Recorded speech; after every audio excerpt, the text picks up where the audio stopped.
Halo semua, di video kali ini saya akan menjelaskan kondisi makro dunia saat ini dan bagaimana dampaknya kepada kripto dan juga Bitcoin. Tapi sebelum kita mulai, saya mau kasih kredit kepada mentor saya Raul Pal yang telah membuat chart yang saya akan sharing kepada teman-teman hari ini dan yang saya akan gunakan dalam video YouTube kali ini. Jika teman-teman lihat chart seperti ini atau ini itu semua yang bikin mentor saya Raul Pal. Ya, jadi jika teman-teman lihat influencer lain yang pakai chart ini itu sebenarnya dia ambil dari Raul Pal. Dia adalah CEO dari Real Vision dan juga Global Macro Investors. Dia adalah salah satu macroeconomic analyst terbaik di dunia menurut saya ya. Langsung saja kita mulai. Kita mulai dari DXY ya. Jadi ini adalah chart DXY Dollar Index di tahun 2016 sampai 2018 dan DXY hari ini. Yang biru adalah saat ini, yang putih adalah untuk tahun 2016 sampai 2018. Di tahun 2017 ya, di sekitar sini, Trump jadi presiden, Trump dilantik jadi presiden, dan dia mengatakan saat ini dolar terlalu kuat. Dan setelah dia mengatakan itu, dolar terus menurun sepanjang tahun 2017. 2025 saat ini, Trump dilantik sebagai presiden dan dia mengatakan saat ini dolar terlalu kuat. Jika kita lihat saat ini kondisi dolar ya, kita sudah lihat sudah mengalami penurunan ya. Sekitar 1 bulan lalu Trump mengatakan dolar saat ini terlalu kuat. Dan sekarang kita sudah bisa lihat ya, dolar sudah pelan-pelan mengalami penurunan dan secara moving average juga sudah ada sinyal death cross dan ini adalah indikasi bahwa kemungkinan harga akan lanjut turun ke bawah. Secara price action juga sudah jebol swing low 2 kali ya, dan kita semua tahu ya, jika market melakukan sebuah breakdown ke bawah swing low, itu adalah indikasi bearish dan kemungkinan harga akan lanjut turun ke depannya. Jadi kita ada di kondisi yang mirip dengan tahun 2017. Dan jika teman-teman lihat chart Bitcoin di tahun 2017, itu naik sepanjang tahun ya. Sepanjang tahun naik seiring dengan penurunannya dollar index. Dan kita bisa lihat saat ini dollar index sudah mengalami penurunan. Dan ini hal yang bagus untuk Bitcoin karena jika dolar melemah, itu akan membuat investor lari ke aset-aset safe haven. Seperti apa saja? Seperti emas ya, dan juga Bitcoin. Karena Bitcoin ini adalah digital gold, digital emas. Bitcoin adalah aset safe haven yang baru yang saat ini dilirik oleh investor. Jadi Bitcoin, jika dolar lanjut melemah, Bitcoin ini adalah aset yang akan menang karena investor akan larikan duitnya kepada Bitcoin karena mereka mau melindungi nilai dolar mereka. Karena mereka tahu dolarnya melemah nih, dan jika mereka nggak investasikan dolar mereka, adanya akan inflasi, nilai uang mereka turun dan mereka akan mengalami kerugian. Daripada cashnya diem, ya, mereka akan invest kepada Bitcoin di mana mereka akan melindungi nilai harta mereka, nilai uang mereka, begitu. Ya, jadi dollar index di forecast akan turun ke depannya dan ini adalah sentimen yang bagus dan bullish untuk kripto ya.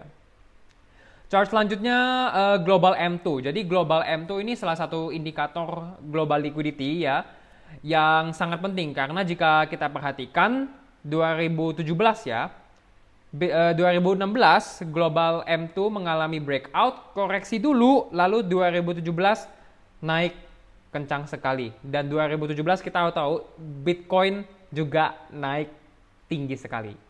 2020 Global M2 mengalami breakout, lalu kita bisa lihat money supply terus ekspansi. Dan 2021 kita tahu apa yang terjadi, Bitcoin bull market. Meskipun di bulan Mei ya, itu Bitcoin turun 50% dan cycle-nya sedikit cut short. Tapi nanti saya akan jelaskan mengapa dan apa yang terjadi di Mei 2021. Mengapa cycle Bitcoin itu pendek di tahun 2021 dan mengapa siklus kali ini kemungkinan beda. Ya, nanti saya akan jelaskan.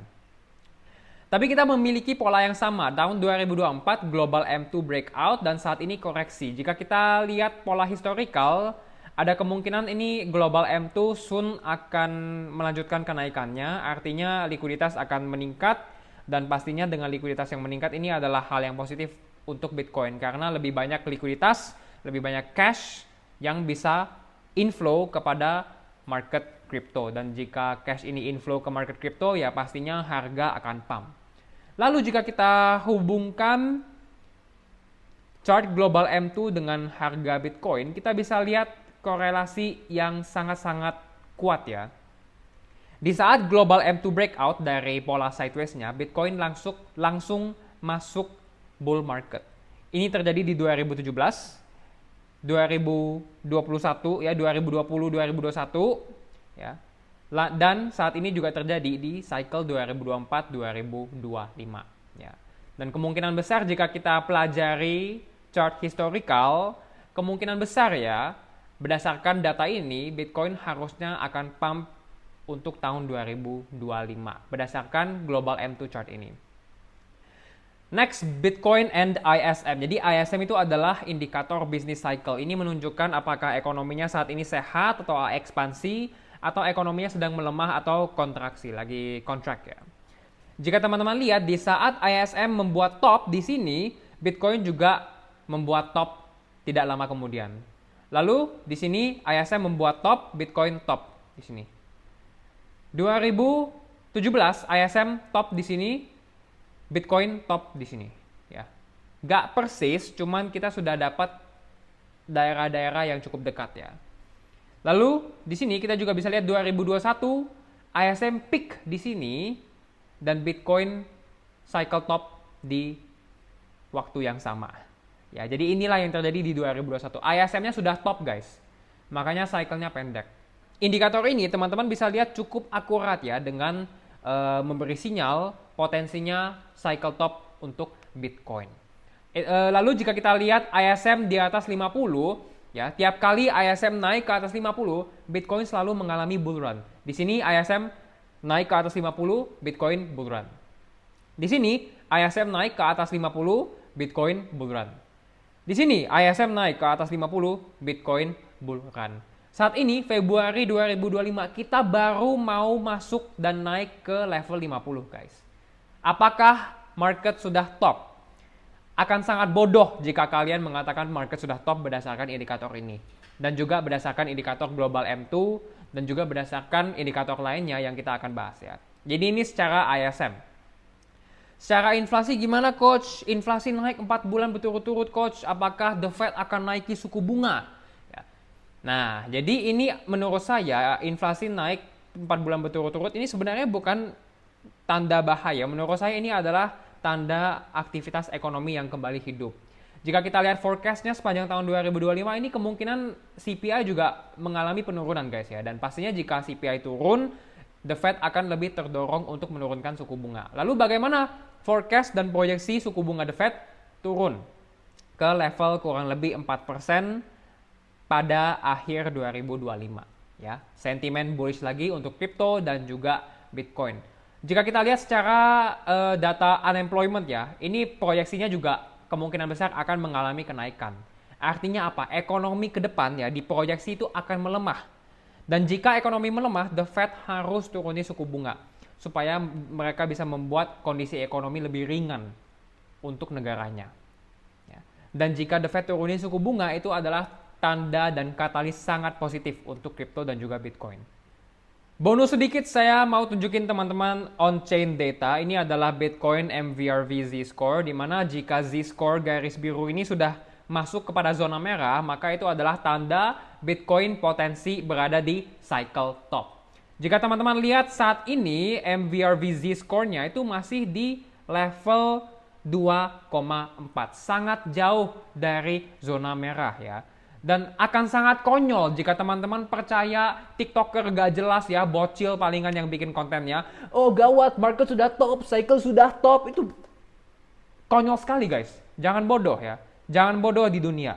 Gitu. Bodoh gak apa-apa, asalkan teman-teman mau belajar. Ya. Tapi teman-teman harus objektif dalam analisa data. Dan harus pilih-pilih mau dengerin siapa. Gitu. Jangan dengerin orang yang bilang, oh ini market naik, terus ditanya kenapa? Oh karena suara hati saya, feeling saya mengatakan ini bakal naik gitu. Dengerin orang yang ngomong berdasarkan fakta, data, dan statistik. Jadi tidak ada yang bermasalah guys di cycle ini ya. Oh coach, TikToker ini bilang market sudah top, coach konten ini bilang market akan bear market, gimana nih coach? Aduh guys, kalian harus jaga psikologi kalian ya. Kalian harus manage mental kalian. Ini bukan permainan untuk yang lemah ya. Jika kalian gampang kena pancing oleh konten kreator, paling dia bocah ya, dia aja nggak nunjukin muka dia, dan dia bilang bear market, kalian mau dengerin? Sedangkan banyak sekali orang-orang di luar sana seperti saya yang kasih teman-teman analisa berdasarkan data, fakta, dan statistik. Dan teman-teman malah lebih dengerin bocah di TikTok yang nge-spreading fear, yang mengatakan Bitcoin akan bear market ya. Dia mah bocah yang udah rugi banyak guys, makanya dia nakut-nakutin teman-teman. Kalau market naik ya dia iri karena dia udah boncos duluan gitu. Ya, jadi tolong teman-teman bijaksana, jangan gampang kepancing oleh bocah yang mengatakan, "Oh, market crash, bagaimana coach market crash?" Jangan, ya please, please. Please, tolong diri kalian. Oke, sampai sini saja guys untuk video kali ini. Jika teman-teman ingin belajar lebih dalam dengan saya, silakan join ARK online class. Untuk details kelas online-nya silakan cek website saya, linknya di bio. Jangan lupa juga untuk follow sosial media saya, linknya juga di bio. Thank you semua, sampai jumpa di video selanjutnya.